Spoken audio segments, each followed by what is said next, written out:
మధ్యాహ్నం స్విచ్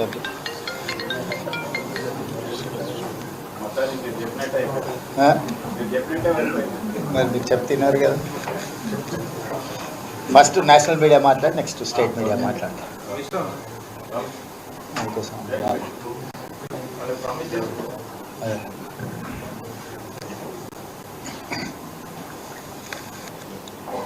इस press conference में डॉक्टर मल्लू रवि जी, लोकसभा मेंबर, सुरेश शेट्टर जी, बलराम नायक जी और तेलंगाना राज्य से साथी एमएलए इस माहौल में शामिल हुए। तहे दिल से पत्रकार मित्रों को मैं धन्यवाद कहना चाहता हूँ। कम समय पर आप सब लोग यहाँ आकर दक्षिण भारत की आवाज़ सुनने के लिए,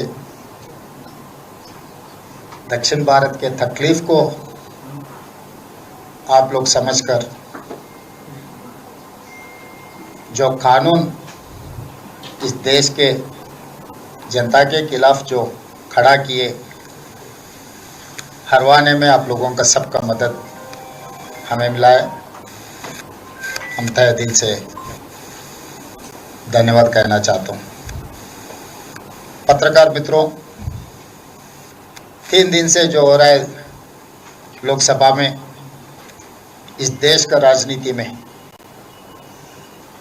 ये हार केंद्र सरकार के हार के साथ साथ भारतीय जनता पार्टी राजनीति के हार नहीं है, भारतीय जनता पार्टी नीयत की हार है। इन लोगों का नीयत साफ नहीं था। पहले से हम लोग कह रहे थे नीयत साफ है तो सब कुछ पास होने के लिए समय है, मगर जो कानून लागू किए सभा में, वुमेन रिजर्वेशन, डिलिमिटेशन, सीट बढ़ाने का,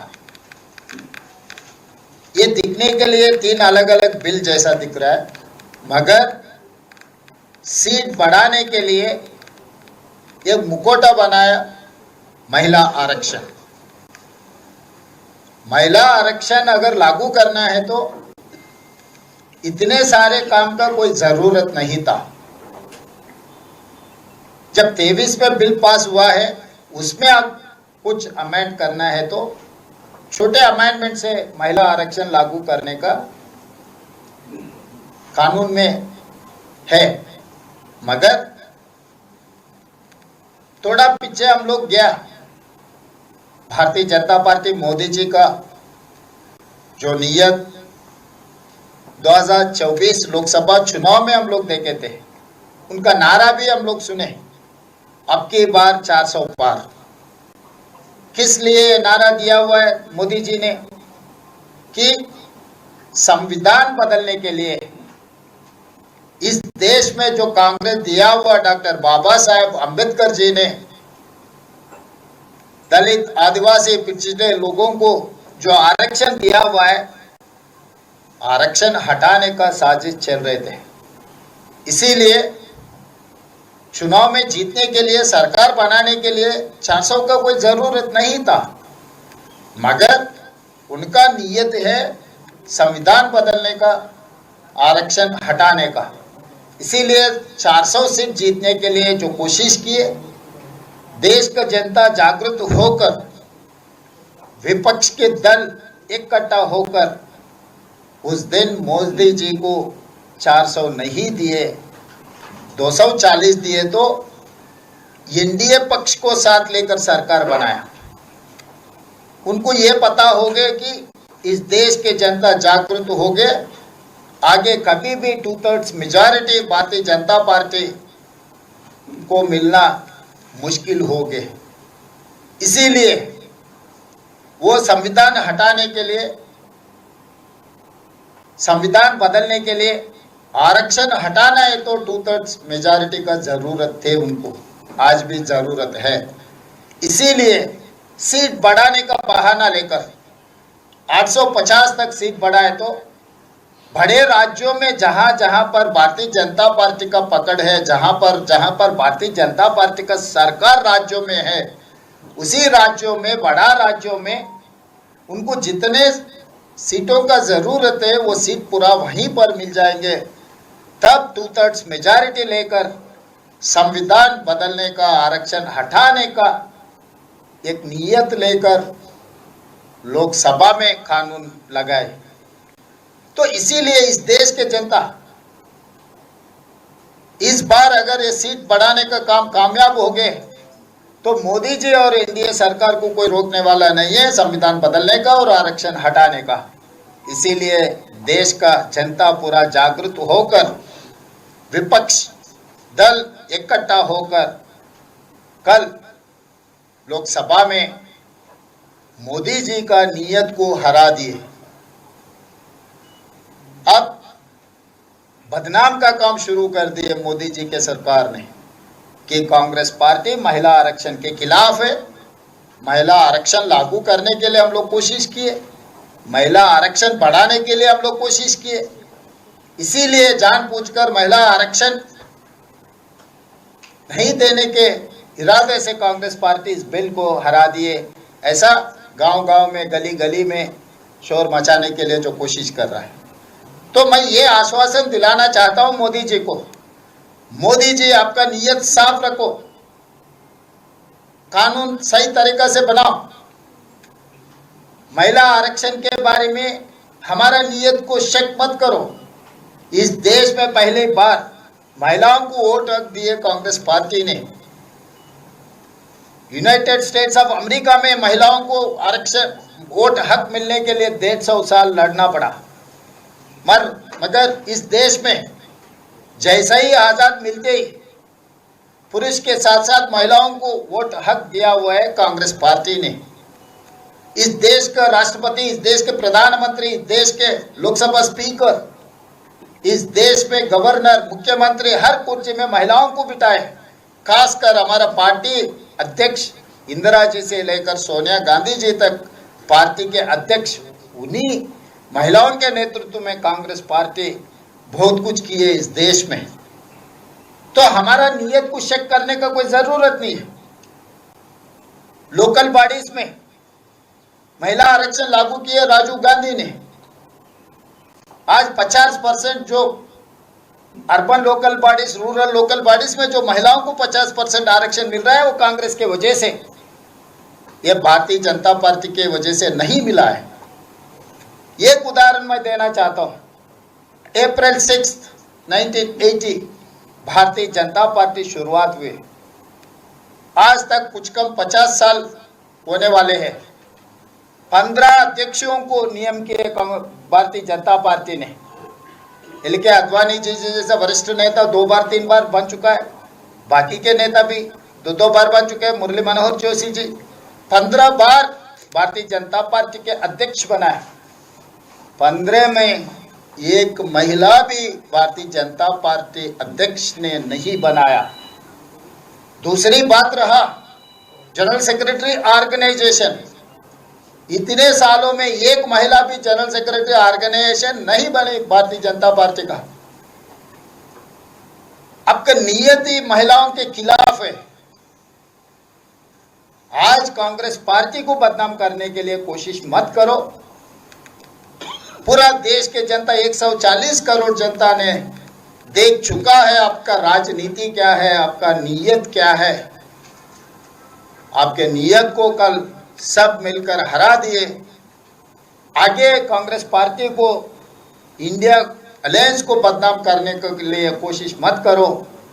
आज शनिवार है, कल रविवार, सोमवार के दिन नया कानून बनाओ महिला आरक्षण के लिए। पूरा इंडिया अलायंस को साथ में लेकर आके हम लोग मदद देंगे। जो 23 में हम लोग मदद किए, कुल के हम मदद देंगे। बाकी विपक्ष दलों को हम इकट्ठा कर देंगे। जो 543 लोकसभा सीटों में 1/3 181 महिला आरक्षण लागू कर दो। विभिन्न राज्यों में विधानसभा में भी 1/3 महिला आरक्षण लागू करने के लिए अब कानून बनाओ। सोमवार के दिन हम पास कर देंगे। सोमवार के बाद मंगलवार से हम इसका इम्प्लीमेंट करने के लिए जो तरीका बनाना है, 2027 उत्तर प्रदेश जहां से प्रधानमंत्री नेतृत्व कर रहा है, पहला उत्तर प्रदेश में महिला आरक्षण लागू कर देंगे। आपका नियत क्या है, कांग्रेस पार्टी का नियत क्या है, यहीं पर मैदान में देख लेंगे। 26 के बाद 27 उत्तर प्रदेश के विधानसभा चुनाव है। 1/3 रिजर्वेशन के साथ साथ उत्तर प्रदेश के साथ साथ जो भी राज्यों में चुनाव होने वाले अगले साल महिला आरक्षण लागू कर देंगे। आने वाले 2029 लोकसभा तक रोकने का कोई जरूरत नहीं है। सोमवार के दिन कानून पास कर लो, मंगलवार के दिन से ये पूरा इम्प्लीमेंटेशन करने का आजकल डेटा रेडीली अवेलेबल है। वोटिंग डेटा भी रेडीली अवेलेबल है इलेक्शन कमीशन ऑफ इंडिया के साथ। पॉपुलेशन का भी रेडी है। जैसा 543 है, जैसा बाउंड्री से डिलिमिटेशन का भी कोई ज़रूरत नहीं है। 2011 का पॉपुलेशन पूरा तैयार है।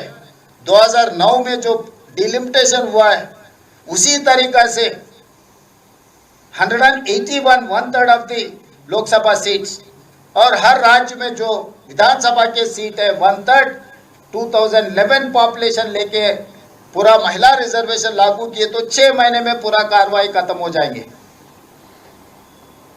तो 15 अगस्त के अंदर ही ये पूरा मामला कार्रवाई पूरा हम कर सकते हैं, क्योंकि आज के तारीख में डेटा तैयार है। मैनुअल कुछ करने का कोई ज़रूरत नहीं है। 6 महीने के अंदर सब कुछ साफ साफ हो जाएंगे। इसीलिए कांग्रेस पार्टी और तेलंगाना मुख्यमंत्री के नाते साधारण राज्यों को मैं साथ में लेकर स्टालिन को, पिनरई विजयन जी को, सिद्धरामैया जी को, चंद्रबाबू नायडू जी को, वैसे ही पुदुचेरी मुख्यमंत्री से, सबसे साधारण मुख्यमंत्रियों से मैं चर्चा करूंगा। आपके मदद जमा करने के लिए हम लोग दिल खोल के काम कर देंगे। इंडिया अलायंस में जितने भी साथी लोग हैं सबका मदद हम लोग जमा कर देंगे। सोमवार के दिन महिला आरक्षण को पास कर देंगे। यहाँ पर किसका नीति, किसका राजनीति क्या है, जनता के सामने खुल के लोकसभा में चर्चा करेंगे। ये कानून पास करने के लिए हम तैयार है। ये महिला आरक्षण के मुखौटा बना के आप जो संविधान को बदलने का, आरक्षण हटाने का जो साजिश चल रहा है, इस देश के जनता खामोश नहीं बैठने वाला है। और दक्षिण भारत उत्तर भारत के बीच में अंतर खड़ा करने के लिए, दीवार बनाने के लिए कोशिश मत करो।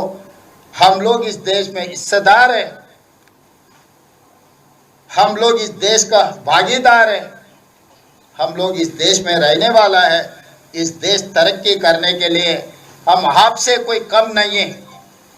राजनीति में पॉलिटिकल पावर आप होगा, मगर फाइनेंशियल पावर हमारे से मिल रहा है आपको। हम कोई कम नहीं है देशभक्ति में,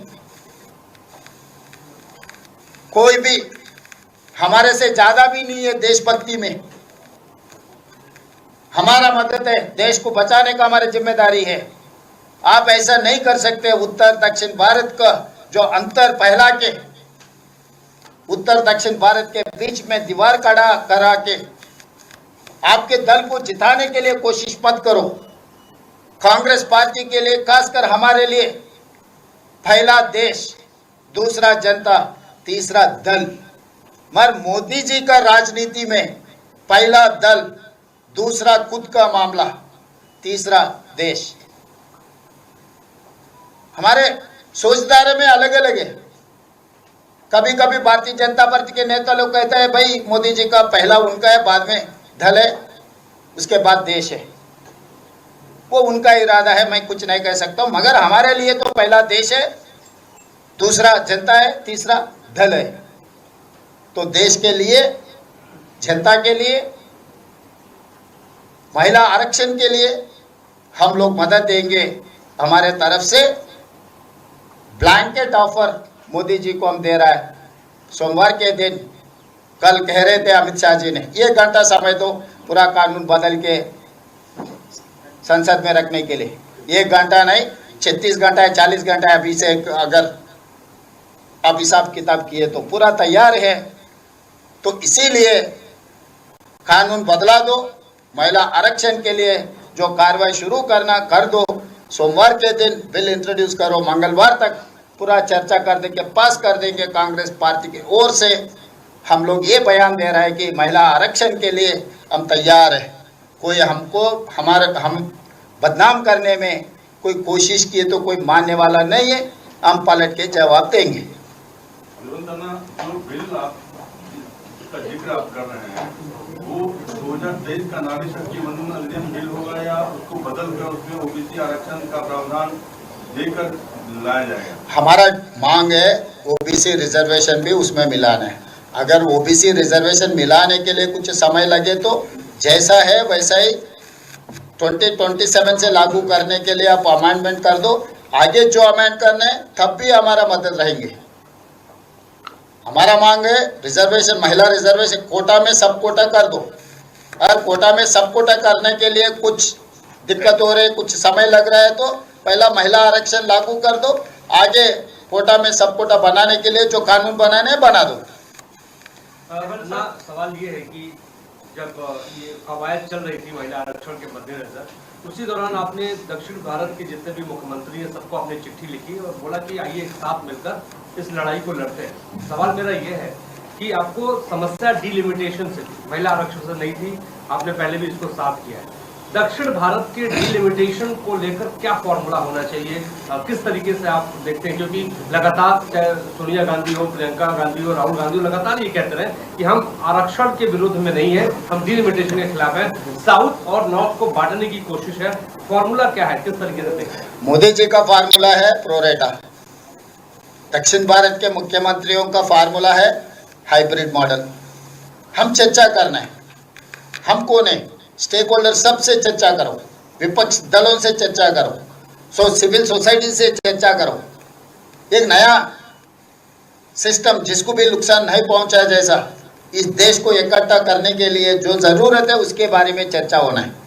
हम अकेले एक तरीका नहीं बोल रहे, हम we have suggested one formula which is accepted by government of India and other civil societies. Otherwise, we are ready to debate on this subject. पहला विपक्ष दलों को, आपके साथी के दलों को पहले बुलाओ, टर्म्स ऑफ रेफरेंस कैसे रहना उसके बारे में चर्चा करो, सबका सुझाव लो, हर जिले में जाओ, नहीं तो हर पार्लियामेंट में एक पब्लिक हियरिंग बनाओ, उन लोगों का राय ले लो, उसके बाद कुछ कोशिश करो। ये ऐसे समझ रहे हैं नाट को हम पावरफुल कर रहे हैं, नाट को पावरफुल नहीं कर रहा है, देश को कमजोर कर रहा है। हम किस हर चीज को हम मान सकते हैं, देश को कमजोर करने के लिए कोई भी कोशिश की हम नहीं मानेंगे। देश एक बार कमजोर हो गए, आपस में अंतर फैल जाएंगे, उसके बाद कोई भी कंट्रोल नहीं कर सकते। मोदी जी, अमित शाह जी कितने साल रहेंगे? 5 साल, 10 साल, 15 साल, उसके बाद देश तो रहना है। इस देश में जनता रहने वाला है। इस देश जनता को नुकसान पहुंचाने का, देश कमजोर करने के लिए मोदी जी हो कोई भी हो कोशिश नहीं कर सकते। अगर वो कोशिश किए तो हम रोकेंगे। ये लोग ये समझ रहे हैं हम कमजोर है। मैं महाभारत की एक छोटी कहानी सुनाना चाहता हूँ। महाभारत में भीमसेन के बारे में तो आपको पता है कितना ताकत है। ताकत के साथ साथ उनको अहंकार भी आ गए, मैं किसी को हरा सकता हूँ, मेरे ताकत के सामने कोई भी मुकाबला भी नहीं कर सकता है। जब हनुमान जी ने ये सोचा कि भाई इसको कुछ सबक सिखाना है, हनुमान जी आगे सड़क पे ऐसे हो गया, उनका पूंछ ऐसा डाल के वो सो गए बूढ़े बंदर जैसा। आगे भीमसेन ने बंदर को बोलिए कि भाई ये पूंछ हटा दो, भाई मैं बूढ़ा हो गया, मैं नहीं हटा सकता हूँ, आप ही हटाओ। पैर से कोशिश किया, एक पैर से नहीं हुआ, दूसरे पैर से कोशिश किया, नहीं हुआ, फिर हाथों से भी उठाने के लिए कोशिश किया, नहीं हुआ। तब भीमसेन को यह पता लग गया उनका अहंकार क्या है। ये बूढ़ा बंदर वहां पर है तो पूंछ भी नहीं हटा सका। तब हनुमान जी ने पलट के बोले आपका अहंकार कोई काम का नहीं है भीमसेन जी, आप ताकत वाला है मगर अहंकार से कोई फायदा नहीं है।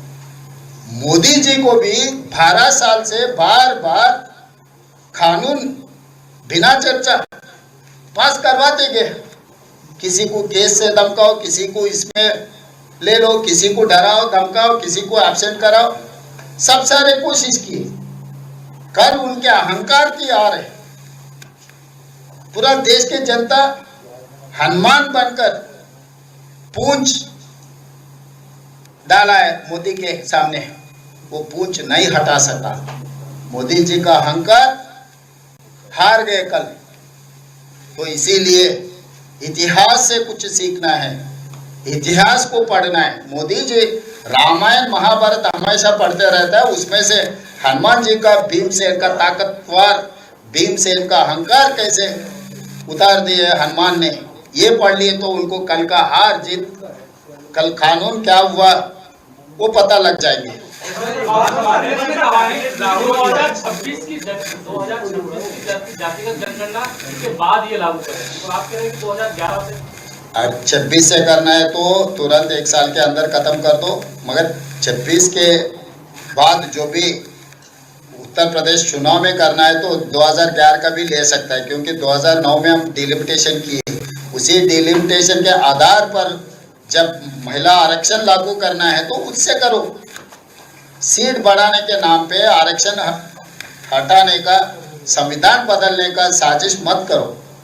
इन लोगों का ultimate target is that they have failed in 2024, they have not got that 400, that is why they have not changed constitution, they have not deleted the reservation। तो इसीलिए दूसरे रूप में अभी आने के लिए कोशिश कर रहा है। मारीच ने आया था ना सीता माँ को उठाने के लिए, ये मोदी जी भी अभी संविधान को उठाने के लिए, ये पूरा भारतीय जनता पार्टी एनडीए ने कोशिश कर रहा है, वो कोशिश तो कामयाब नहीं होने देंगे हम सब मिलके। कैबिनेट मीटिंग ली, उसमें ये सूत्रों के हवाले से खबर आ रही है कि उन्होंने कहा कि इंडिया गठबंधन ने गलती की है, महिला आरक्षण बिल को हरा के, और देश की महिलाएं आपको सबक सिखाएंगी, बीजेपी गांव-गांव जाके इसका प्रचार करेगी। तो आपको तो महाभारत में पता है शकुनी ने क्या कहा, तो शकुनी को अभी सच बोलने का इरादा ही नहीं है, सच पहचान का इरादा ही नहीं है। एनडीए भी वैसा ही है, उनका गलती, उनका नाकामयाबी हमारे ऊपर डालने के लिए कोशिश करे, उसके बारे में हम ज़्यादा ध्यान नहीं देना चाहता है। देश को हम बचा दिए, देश के जनता इकट्ठा होकर देश को बचाए। अब आगे महिला आरक्षण लागू करने के लिए क्या कार्रवाई करना है उसके बारे में चर्चा की तो कैबिनेट के लिए अच्छा है। कैबिनेट कांग्रेस पार्टी और इंडिया अलायंस को गाली देने के लिए कैबिनेट का कोई ज़रूरत नहीं है, गली गली में तो वही काम कर रहा है इन लोग। सो हम लोग सड़क से लेकर संसद तक ऐसे गलत कानून बनाए तो हम लोग पूरा हरा देंगे।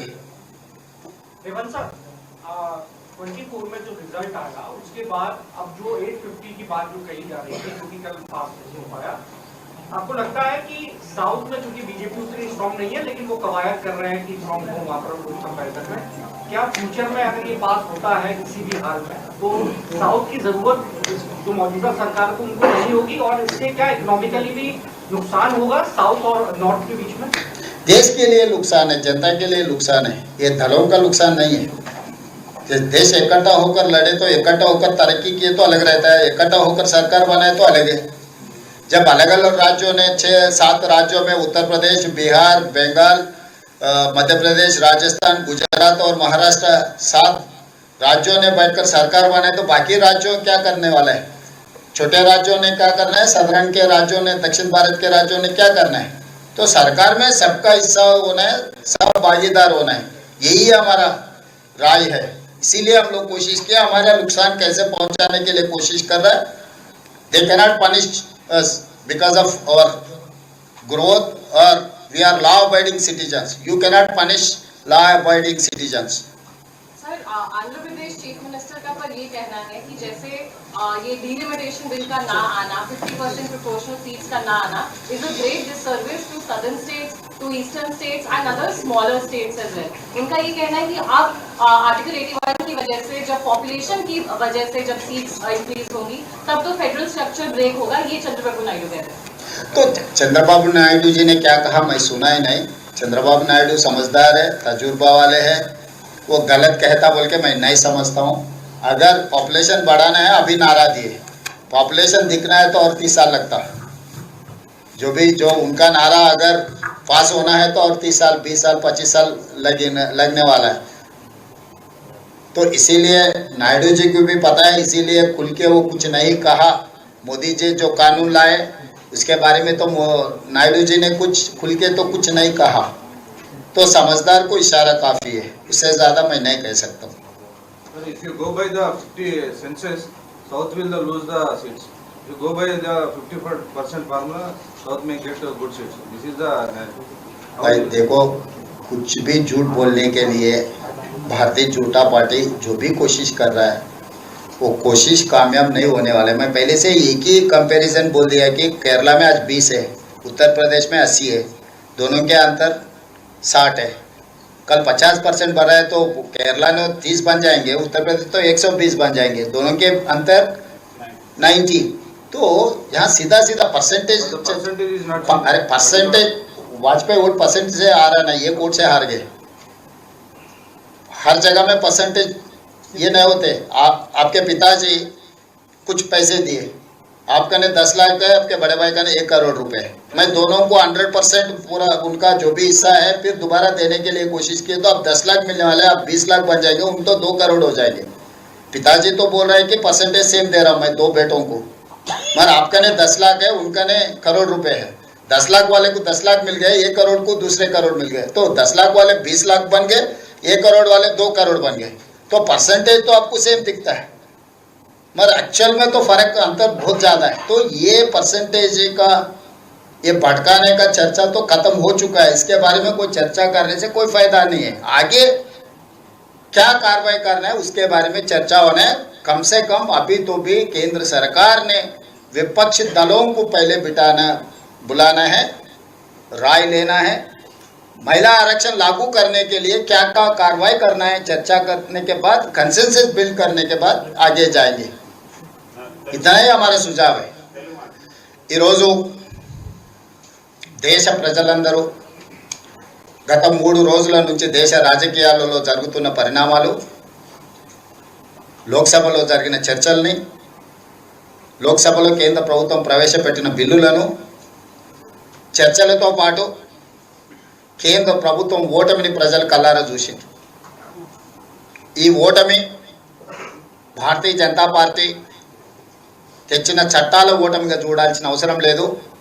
భారతీయ జనతా పార్టీ నరేంద్ర మోడీ గారి యొక్క ప్రభుత్వం యొక్క చిత్తశుద్ధి ఓటమికి గురైంది। చిత్తశుద్ధి లేని చట్టాలను చట్టసభలలో ప్రవేశపెట్టి ప్రేరేపితమైన రాజకీయ ప్రయోజనాల కోసం ఏదైతే ప్రయత్నం చేసిండ్రో, దేశ ప్రజలందరూ ప్రతిపక్ష పార్టీలు అన్నీ కలిసి భారతీయ జనతా పార్టీ అహంకారాన్ని, రాజకీయ దురుద్దేశాన్ని ఓడించడం జరిగింది। మహిళా రిజర్వేషన్ల ముసుగులో సీట్లను పెంచడం ద్వారా 553 సీట్లను 850 సీట్లకు పెంచడం ద్వారా వాళ్ళు ఏదైతే రాజ్యాంగాన్ని మార్చాలనుకుంటున్నారో, రిజర్వేషన్లను రద్దు చేయాలనుకొని 2024 ఎన్నికల సందర్భంగా 400 సీట్లు వస్తే 2/3 మెజారిటీతోని రాజ్యాంగాన్ని మార్చి రిజర్వేషన్లు రద్దు చేయాలన్న ఆలోచనను ప్రజలు గుర్తించి 2024 లోక్సభ ఎన్నికలలో భారతీయ జనతా పార్టీని ఓడించడం జరిగింది। ఓటమిని దిగమింగుకొని ఈరోజు రాజ్యాంగాన్ని మార్చాలి, రిజర్వేషన్లు రద్దు చేయాలనే ఆలోచనతోటి మహిళా రిజర్వేషన్ ముసుగులో సీట్ల పెంపు కార్యక్రమాన్ని ఈరోజు చట్టసభలకు తీసుకురావడం జరిగింది। ఈ అంశాన్ని కూడా దేశ ప్రజలు, ప్రతిపక్ష నాయకులందరూ గుర్తించి మహిళా రిజర్వేషన్లకు మాకు ఎలాంటి అభ్యంతరం లేదు, సీట్ల పెంపు విషయంలో విస్తృత స్థాయిలో ప్రజలలో చర్చ జరిగి ప్రజల ఆమోదం మేరకు మాత్రమే మీరు ముందుకు వెళ్ళాలి, ఇప్పుడు ప్రవేశపెట్టిన చట్టాలను మేము ఒప్పుకునే సమస్యనే లేదు అని చెప్పి లోక్సభలో చర్చల సందర్భంగా చెప్పడమే కాకుండా ఓటింగ్లో కూడా కేంద్ర ప్రభుత్వాన్ని ఓడించడం జరిగింది। ఈ ఓటమి భారతీయ జనతా పార్టీ అహంకారాన్ని తగ్గిస్తుంది అని నేను భావిస్తున్నా। అదేవిధంగా ఇండియా కూటమి తరఫున, కాంగ్రెస్ పార్టీ తరఫున తెలంగాణ ముఖ్యమంత్రిగా కేంద్ర ప్రభుత్వానికి నేను సూచన చేస్తున్నా, మహిళా రిజర్వేషన్లను అమలు చేద్దాము తక్షణమే। నిన్న చర్చల సందర్భంగా 1 గంట సభను వాయిదా ఇస్తే చట్టాన్ని సమూలంగా మార్చుకొని వస్తానని అమిత్ షా గారు చెప్పిండ్రు। 1 గంటలోనే చట్టాన్ని సవరించగలిగిన శక్తి సామర్థ్యాలు ఉన్నప్పుడు ఈరోజు శనివారము, రేపు ఆదివారం, సోమవారం రోజు తిరిగి సభలను ప్రారంభించి మహిళా రిజర్వేషన్లు అమలు చేయడానికి అవసరమైన చట్ట సవరణలతో మహిళా రిజర్వేషన్లను అమలు చేయడానికి చట్టాన్ని తీసుకురావాలని, ఆ చట్టానికి కాంగ్రెస్ పార్టీ సంపూర్ణంగా మద్దతు పలుకుతుంది. మిగతా విపక్షాలను, ప్రతిపక్షాలను అన్నిటిని కూడా సమన్వయం చేసే బాధ్యత కాంగ్రెస్ పార్టీ తీసుకుంటుంది. ఎందుకంటే స్వతంత్రం వచ్చిన తర్వాత పురుషులతో పాటు మహిళలకు సమానంగా ఓటు హక్కు ఇచ్చింది కాంగ్రెస్ పార్టీ. అమెరికా లాంటి దేశంలో మహిళలకు ఓటు హక్కు ఇవ్వడానికి 150 సంవత్సరాలు పట్టింది. కానీ స్వతంత్రం వచ్చిన ఎంబడే మహిళలకు ఓటు హక్కు ఇవ్వడం కానీ, ఈ దేశానికి మహిళను రాష్ట్రపతిని చేయడం కానీ, ఈ దేశానికి మహిళను ప్రధానమంత్రిని చేయడం కానీ, లోక్సభ స్పీకర్గా చేయడం కానీ, వివిధ రాష్ట్రాల ముఖ్యమంత్రులను చేయడం కానీ, గవర్నర్లను చేయడం కానీ, చీఫ్ జస్టిస్ ఆఫ్ రాష్ట్రాలలో వివిధ రాష్ట్రాలకు చీఫ్ జస్టిస్లను మహిళలను చేయడం కానీ, ఇలా చెప్పుకుంటూ వెళ్తే ఉపరాష్ట్రపతిని చేయడంలో కానీ అన్ని అంశాలలో కాంగ్రెస్ పార్టీ మహిళలకు అత్యంత ప్రాధాన్యత ఇచ్చింది. అంతెందుకు కాంగ్రెస్ పార్టీ అధ్యక్షురాలుగా శ్రీమతి ఇందిరాగాంధీ గారిని, శ్రీమతి సోనియా గాంధీ గారిని స్వతంత్రానికంటే ముందు కూడా కాంగ్రెస్ పార్టీకి మహిళా అధ్యక్షులను నియమించుకున్న చరిత్ర, మహిళా నాయకురాళ్ళ నాయకత్వంలో పనిచేసిన చరిత్ర కాంగ్రెస్ పార్టీకి ఉంది. మహిళా రిజర్వేషన్లకు కాంగ్రెస్ పార్టీ అడ్డంకి కాదు. కాంగ్రెస్ పార్టీ మహిళా రిజర్వేషన్లను వ్యతిరేకించడం లేదు. మహిళా రిజర్వేషన్ల ముసుగులో రాజ్యాంగాన్ని సవరించడం ద్వారా, రాజ్యాంగాన్ని మార్చి రిజర్వేషన్లు రద్దు చేయాలనే కుట్ర ఏదైతే మోడీ గారు చేస్తున్నారో దానికి మాత్రమే వ్యతిరేకము. ఈరోజు ప్రజలందరూ కలిసి నిన్న తెచ్చిన చట్టాలను ఓడించడం జరిగింది. సోమవారం మహిళా రిజర్వేషన్లను అమలు చేయడానికి చట్టాన్ని ప్రవేశపెడితే 2 రోజుల్లోనే చట్టాన్ని ఆమోదింపజేసి 2027లో ఉత్తరప్రదేశ్ శాసనసభలో 1/3 మహిళా రిజర్వేషన్లతోనే ఉత్తరప్రదేశ్ శాసనసభ ఎన్నికలను నిర్వహించవచ్చు. 27 తర్వాత ఏ రాష్ట్రంలో ఎన్నికలు జరిగినా శాసనసభలలో మహిళా రిజర్వేషన్లను అమలు చేయొచ్చు. 2029 లోక్సభలో మహిళా రిజర్వేషన్లను అమలు చేయొచ్చు. కాబట్టి రాజకీయ భేషజాలకు వెళ్లాల్సిన అవసరం లేదు. రాజకీయ పంతాలకు, పట్టింపులకు ఇది సమయం కాదు. మహిళా రిజర్వేషన్లు అనేది ఒక గొప్ప బాధ్యత, ఒక గొప్ప అవకాశము. ఈ సందర్భంగా నరేంద్ర మోడీ గారు పంతాలకు, పట్టింపులకు పోకుండా తిరిగి మహిళా రిజర్వేషన్ బిల్లును చట్టసభలలో ప్రవేశపెట్టి తక్షణమే ఆమోదింపజేసుకొని మహిళా రిజర్వేషన్లను అమలు చేయాల్సిందిగా కాంగ్రెస్ పార్టీ డిమాండ్ చేస్తుంది. మేము ఏవి సవరణ, ఒకే ఒక్క అంశం, ఏకవాక్య తీర్మానం. 2023 నుంచి 543 లోక్సభ సీట్లలో, ప్రతి రాష్ట్రంలో ఉన్న శాసనసభ సీట్లలో 1/3 మహిళా రిజర్వేషన్లు అమలు చేయడానికి అవసరమైన సవరణలు ఏవైనా తీసుకురండి. చట్టాన్ని, ఈ అంశాన్ని కరెక్ట్గా 2023 నుంచి మహిళా రిజర్వేషన్లు అమలు చేయడానికి అవసరమైన అన్ని సవరణలు తీసుకురండి, మేము మద్దతు ఇస్తామని చెప్తున్నాం. ఇంకా ఏమైనా చేయండి, 27 నుంచి ఇంకా ఏదైనా తీసేయండి. 2027 సంవత్సరం నుంచి ఉత్తరప్రదేశ్ శాసనసభ ఎన్నికల్లో కూడా మహిళా రిజర్వేషన్లు అమలు చేయడానికి చేయాల్సిన సవరణలన్నిటిని కూడా న్యాయ నిపుణులతో చర్చించి అన్ని సవరణలు చేసుకొని తీసుకురండి. ఇక వేరే ఏ బిల్లులు, ఏ ముసుగులు తొడుక్కొని రాకండి. ముసుగుతో వస్తే మేము గుర్తిస్తాము.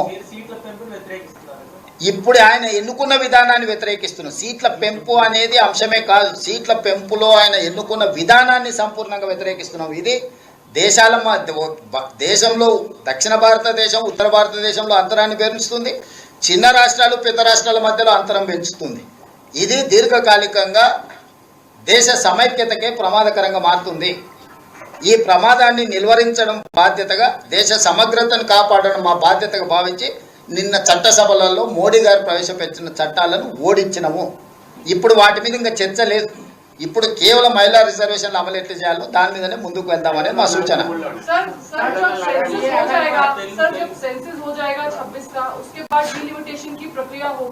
तो उसमें जनसंख्या के आधार पर अगर सीटें तय होंगी तो उस समय भी तो दक्षिण और उत्तर भारत के बीच में जो आप डिफरेंस की बात कर रहे हैं वो आएगा, तो उसमें क्या आपको लगता है फिर आगे गोइंग फॉरवर्ड? हम लोग पहले से वही बात कह रहे हैं. आप 71 के ले लो, 81 के ले लो, 91 के ले लो, 2001 के, 2011 के या 2027 के जो भी लो, जन आधारित विभाजन हम नहीं मांगेगा.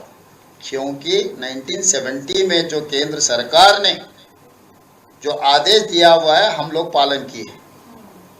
हम जो पालन किए, हम सुशिक्षित भारत नागरिक, हम केंद्र सरकार ने जो आदेश दिए हम पालन किए, तो आप हमको शिक्षा नहीं दे सकते। हमारा अप्रिसिएशन मिलना चाहिए। सो सिविलाइज्ड एंड ओब्लाइज्ड सिटीजन को आप पनिशमेंट नहीं दे सकते। जो चर्चा है वो उसके बारे में, जो तरीका से डिलिमिटेशन करना है, सीट बढ़ाना है, उसके बारे में पहले चर्चा करना है। चर्चा में स्टेक होल्डर सब हिस्सेदार बनना है, भागस्वामी होना है, विपक्ष के दल के साथ साथ सिविल सोसाइटी के साथ साथ पब्लिक हियरिंग भी करना है। उसके बाद ही ये आगे लेकर जाना है। कौन सी विधान से हम लोग ये काम करना है वहां पर तय होना है। సెప్టెంబర్ చట్ట ప్రకారం సెన్సెస్ డిలిమిటేషన్ జరిగితే ఆ తర్వాత దక్షిణాది జరిగే నష్టం కంటే నిన్న 50% శ్రీనివాస్ గారు అది ఒప్పుకోము, ఇది ఒప్పుకోము, చర్చనే వద్దు, దాని మీద చర్చనే లేదు. జనాభాను ఒప్పుకోము, ప్రోరేటా ఒప్పుకోము. నీకు నాకు ఈ రోజు ఎంత దూరం ఉందో రేపు కూడా అంతే దూరం ఉండాలి. ఏం డిమాండ్ చేయలేదండి. మీరు మీ ఇష్టం వచ్చినట్టు అనుకుంటారు, మీరు ఇష్టం వచ్చినట్టు అడుగుతారు, అది ఏం తెలియదు.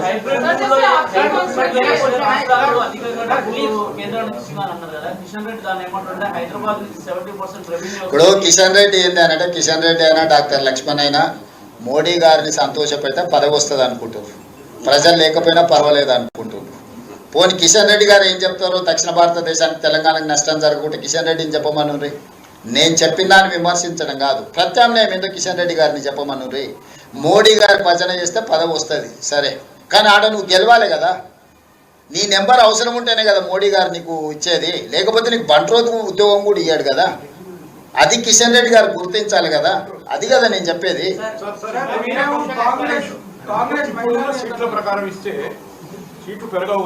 పెరగాల్సిన అవసరమే లేదు. ఉన్న దాంట్లో ఫస్ట్ మహిళా రిజర్వేషన్లు అమలు చేయండి. పోనీ ఏమైతుంది, తప్పేముంది. అవసరమైనప్పుడు కొన్ని సాక్రిఫైస్ చేయాలి కదా. అవసరం అనుకున్నప్పుడు we have to sacrifice something for the country. We are there to sacrifice. No, absolutely no problem. Being a party leader, I have to provide my women wing. So definitely I will do that job. अगर ये bill pass हो जाते तो south India को कितना politically और economically loss होता, damage होता। अभी तो बिल हार चुका है, अभी उसके बारे में अभी चर्चा करने से कोई फायदा नहीं है. 25 years freezing clause next year అయిపోతుంది. నెక్స్ట్ సెన్సస్ అప్పటి నుంచి ఆటోమేటిక్ గా జనాభా ప్రాతిపదికన సీట్లు పెంచారు. అప్పుడు మనం నష్టపోతామనే వాదన మీరే ఎవరు తెస్తుండ్రు? అప్పటి వరకు ప్రభుత్వాన్ని ఉంచాం కదా, ఓడగొట్టాం కదా. నార్త్ వాళ్ళు ఒప్పుకొని ఎవరు ఒప్పుకొని, ఇప్పుడు నిన్న నార్త్ వాళ్ళు మనకు మద్దతు చేయలేదా? వెస్ట్ బెంగాల్ ఉత్తరప్రదేశ్ ఎక్కడుంది? అఖిలేష్ యాదవ్ ఏం చెప్పాడు? అరే బాస్, ఆ సమయం వచ్చినప్పుడు అప్పుడు మా వ్యూహం మాకుంది, ఎత్తుగడ మాకుంది. ఇప్పుడే ఆ చర్చ ఎందుకు? ఇప్పుడు క్యాన్సర్ రాకముందే మన ఆత్మహత్య చేసుకుంటే ఎట్లా? క్యాన్సర్ వచ్చినాక ట్రీట్మెంట్ చేసుకోవడానికి ఎన్నో మెడిసిన్స్ ఉన్నాయి. సమస్య వచ్చినప్పుడు దాన్ని చేసుకుందాం. అన్నిటి మీద ఆ రోజు చర్చ చేద్దాం. విజయభాస్కర్ గారు, ఈ రోజు మనం ముందున్నది మహిళా రిజర్వేషన్. మహిళా రిజర్వేషన్లను అమలు చేయడానికి ఏం చేయాలో అది ఒక్కదాని మీదనే చర్చించుకుందాం. మిగతా అన్ని సమస్య వచ్చినప్పుడు పరిష్కారం ఆటోమేటిక్ గా చెప్తాం. ఇప్పుడు మోడీ గారు ఏమన్నారు? తలుపులు బంద్ చేసి రాష్ట్రాన్ని విడదీసిండ్రు, తల్లిని చంపేసి బిడ్డను బతికించిండ్రని మోడీ గారు చెప్పిండ్రు. వాళ్ళ నాయకుడే ఆ విధంగా చెప్పినాక తేజస్వి సూర్య ఇంకేం చెప్తాడు? ఆవు చేనులో మేస్తే దూడే మన గట్టి మీద మేస్తుందా? అది కూడా పోయి చేనులోనే మేస్తుంది. వాళ్ళకి తెలియాల్సింది ఏంటంటే, చట్టసభలలో ఇన్ని రోజుల నుంచి ఉన్నారు. తేజస్వి సూర్య సెకండ్ టైం ఎంపీ అనుకుంటా. ఆయనకు అవగాహన కల్పించండి. మీరు ఏ బిల్లు సభలో ప్రవేశపెట్టినా తలుపులు మూసిన తర్వాతనే ఓటింగ్ జరుగుతుంది. అది ప్రాథమిక సూత్రము. ఓటింగ్ ఆర్డర్ హౌస్ లేనప్పుడు ఓటింగ్ జరగదు. బుర్రున్నవాడు ఎవడైనా హౌస్ని ఆర్డర్లో పెట్టాలి. ఓటింగ్ అడగాల్సినోడు. లగడపాటి రాజగోపాల్ లాంటి వాళ్ళు పోడియంలోకి పోతే ఏం జరుగుతుందో అదే జరిగింది. సో అట్లాంటి వాళ్ళు పేపర్ స్ప్రేలు తీసుకొచ్చి కొట్టిన తర్వాత ఓటింగ్ ఎందుకు జరుగుతుంది? ఇలాంటి అరాచకం ఎప్పుడైనా చూసిండ్రా? అరాచకానికి తగ్గట్టు రోగానికి తగ్గ మందు ఇస్తారు. ఎప్పుడైనా రోగం ఎట్లుంటే మందు అట్లుంటది.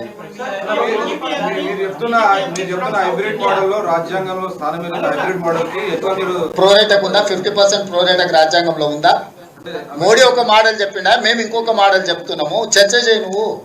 ఇప్పుడు మోడీ మోడల్కి రాజ్యాంగంలో ఏమైనా ప్రొవిజన్ ఉందా? లేదు కదా. 1971 జనాభా ఉంది కదా సార్, 1971 జనాభా ఆధారంగానే చేసింది. దాని ప్రకారం 50% సేమ్. దాని ప్రకారం ఎందుకు? నేను చెప్పేది అదే, 50% చేయాలని లేదు కదా, 5% చేయి. లేదు సార్, మీ నిష్పత్తి కంటిన్యూ కావాలంటే 1971 ప్రకారం 50% పెంచితేనే అవుతుంది. 1971 అక్కర్లేదు. ఏ సీట్లు ఇప్పుడు ఉన్న సీట్ల మీద 50% కాదు, ఎట్లా పెంచుకుంటా పోయినా నీకు నాకు అంతరం పెరుగుతుంది. ఇక దీని మీద వాదనలే అక్కర్లేదు, అది ఓడిపోయింది. దాన్ని చెప్పాల్సింది చెప్పినా, ప్రజలు ఆమోదించారు, సభలో ఓడిచ్చారు. ఇక చచ్చిపోయిన పాము గురించి, పగిలిపోయిన కుండ గురించి, చచ్చిపోయిన బర్రె గురించి చర్చలు అవసరం లేదు. ఇప్పుడు కొత్తగా ఏం చేయాలో దాని మీద చేద్దాం. ఇప్పుడు ముందర ఉన్నది ఓన్లీ మహిళా రిజర్వేషన్, దాన్ని ఎట్లా చేద్దామో ఆలోచన చేసి ముందుకు వెళ్ళండి. ధన్యవాదాలు.